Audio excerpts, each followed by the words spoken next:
Hari ni kita nak review tempat untuk simpan biji kopi jenama DeLonghi. Okey, yang mesin ni. Okey, mesti ramai yang nak beli tapi tak tahu macam mana kat dalam dia, macam mana dia punya cara guna apa semua kan. So kita akan unboxing yang ni. Okey. So ni lah dia daripada tepi dia, gambaran dia lebih kurang macam ni lah. Dia punya valve apa semua, dia punya tempat simpanan. Okey, apa lagi kita buka je lah. Tak payah tengok yang banyak kan. Buat apa? Kita buka je. So dalam ni akan dapat macam ni lah. Kemudian kita keluarkan ni. Okey. Lepas tu dalam dia ni ada lagi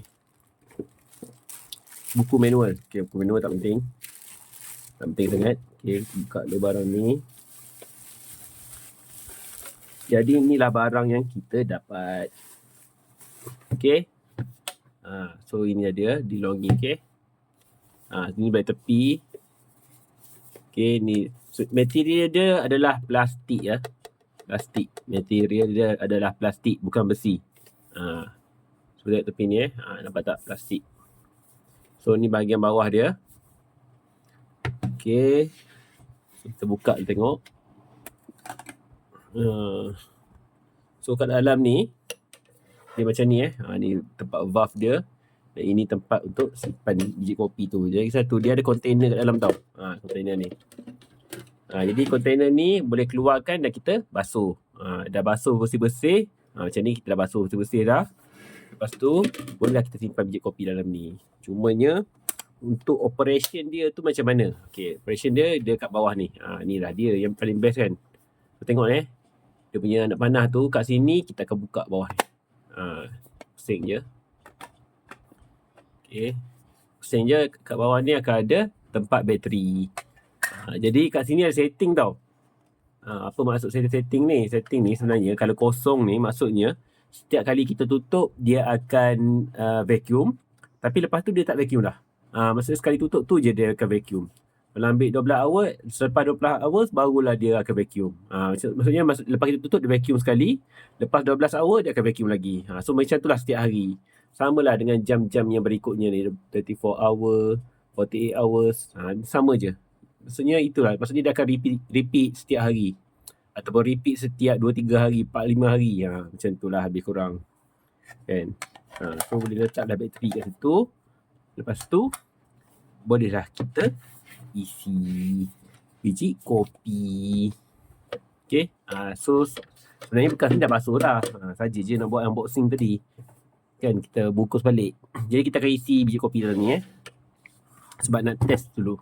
Supaya semua orang boleh nampak. So ni adalah bekas DeLonghi yang jenis manual. Yang jenis pump pump sendiri kat atas ni. Yang pump ni yelah kan. Asal lepas guna je kena pump sendiri. Susah agak. Okay, kita buka dulu. So ni kita punya scoop. So ni sekarang ni kita akan isikan ke dalam kontainer ni. Bismillah.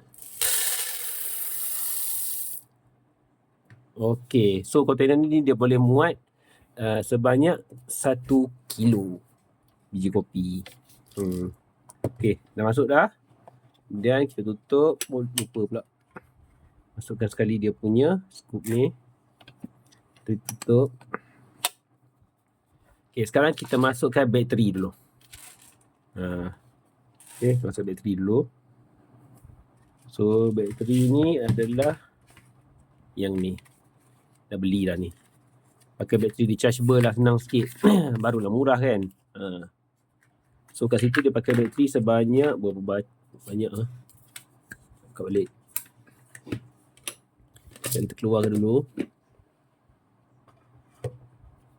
Okay.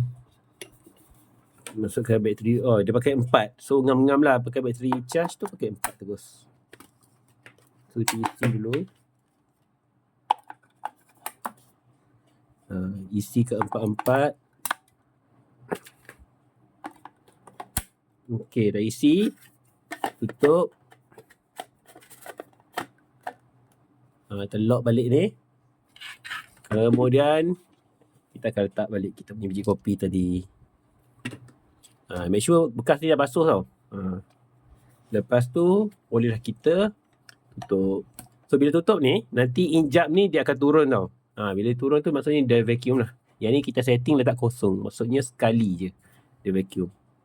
So sekarang kita tutup. Sekarang dengar tak ada bunyi? Okay, so nampak dia punya tu makin turun. So dia akan turun sampai dah level bawah sekali. Dia akan level betul-betul sini. Dan dia akan berhenti secara automatik. Bila berhenti secara automatik tu, maksudnya dah siap lah vacuum. So tak payahlah susah dah nak kena pump setiap hari pakai yang ni. Boleh terus pakai yang ni. Cuma harga dia mahal sikit lah yang ni.